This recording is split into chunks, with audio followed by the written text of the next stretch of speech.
सुप्रभात विद्यार्थियों। अब मैं पहली वीडियो में जो मैं आपको फ़ीचर का कराने जा रही थी, फ़ीचर का जो प्रश्न था हमारा, फ़ीचर लिखने का ढांचा है वो क्या होता है, ये करा रही थी, जो कि हमारा अधूरा रह गया था। अब फ़ीचर का आरंभ आकर्षक और जिज्ञासा उत्पन्न करने वाला होना चाहिए। यदि फ़ीचर का आरंभ आकर्षक, रोचक और प्रभावमयी हो तो फ़ीचर पठनीय और रोचक हो जाता है। वैसे पूरे फ़ीचर में समग्रता से देखना चाहिए। मध्यम भाग में फ़ीचर से संबंधित कुछ करीबी लोगों और उनकी उपलब्धियों से परिचित विशेषज्ञों व आकर्षक वक्तव्यों को उद्धृत करने पर बल देना चाहिए। अब फ़ीचर के आखिरी हिस्से में उसकी भविष्य की योजनाओं पर फोकस है वो होना चाहिए। इस तरह फ़ीचर का आरंभ, मध्यम और अंत का एक संभावित ढांचा है वो होना चाहिए। फ़ीचर लेखन के लिए निम्नलिखित बातों की उपेक्षा है वो की जाती है। सबसे पहला है विषय सामग्री। समसामूहिक विषयों का चयन होना चाहिए, जन रुचि के अनुकूल होना चाहिए, यानी जनता की जिस चीज़ में सबसे ज़्यादा रुचि है उसी आधार पर है वो फ़ीचर है वो होना चाहिए।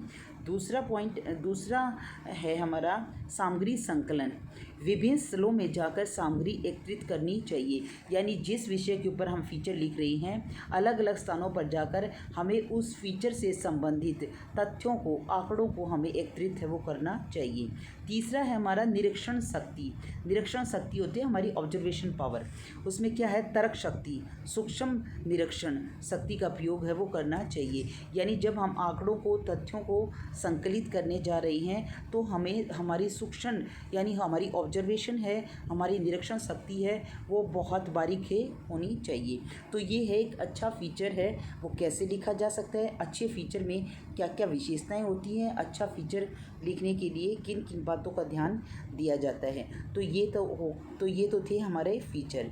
अब मैं आपको आलेख से संबंधित बातें हैं वो कराने जा रही हूँ कि आलेख है वो क्या होते हैं। आलेख है वो क्या होते हैं, ये कहाँ प्रकाशित होते हैं। अब हमारा या तो 5 नंबर में फ़ीचर लिखना आएगा या हमारा 5 नंबर में आलेख है वो लिखना आएगा। फ़ीचर के बारे में मैं आपको बता चुकी हूँ, अब मैं आपको आलेख के बारे में बताने जा रही हूँ। आलेख एक प्रकार का लेख होता है जो संपादकीय पृष्ठ पर ही प्रकाशित किया जाता है। यह संपादकीय से हटकर होता है। इन लेखों की अनिवार्य शर्तें यह होती हैं कि वह किसी समाचार अथवा क्रम पर आधारित होती हैं। यह लेख किसी भी क्षेत्र से संबंधित हो सकती हैं, जैसे राजनीतिक हो गया, समाज हो गया, साहित्य हो गया, खेल, फैशन, व्यापार, पर्यटक इत्यादि। इसमें सूचनाओं का होना अनिवार्य है। आजकल सभी अखबारों की यह कोशिश रहती है कि ऐसे लेख प्रकाशित किए जाएं जिसमें समाचारों और सूचनाओं का अधिक से अधिक समावेश है वो हो सके। ये था हमारा आलेख है वो क्या होता है। अब आलेख कैसा लेखन है, यह किस पर आधारित होता है। अब आलेख को लेख का ही एक रूप मानना चाहिए। लेख में किसी भी एक विषय से संबंधित विचार हैं वो होते हैं। आलेख में आ उपसर्ग लगाकर आ प्लस लेख, इसमें स्पष्ट होता है कि लेख सर्वांगपूर्ण और सम्यक होता है। इस प्रकार आ गद्य लेखन की वह विधा है जिसमें एक विषय पर सर्वांगपूर्ण और सम्यक विचार प्रकट वो किए जाते हैं। आलेख विचारपूर्ण लेखन का एक प्रमुख रूप है। इसमें कोई महत्वपूर्ण लेख खास वैचारिक रुझानों में अपने विचार प्रकट करते हैं। लेखक को विषय चुनने की स्वतंत्रता होती है। इसमें कोई महत्वपूर्ण लेख खास वैचारिक रुझान पर अपने विचार है वो प्रकट कर सकता है।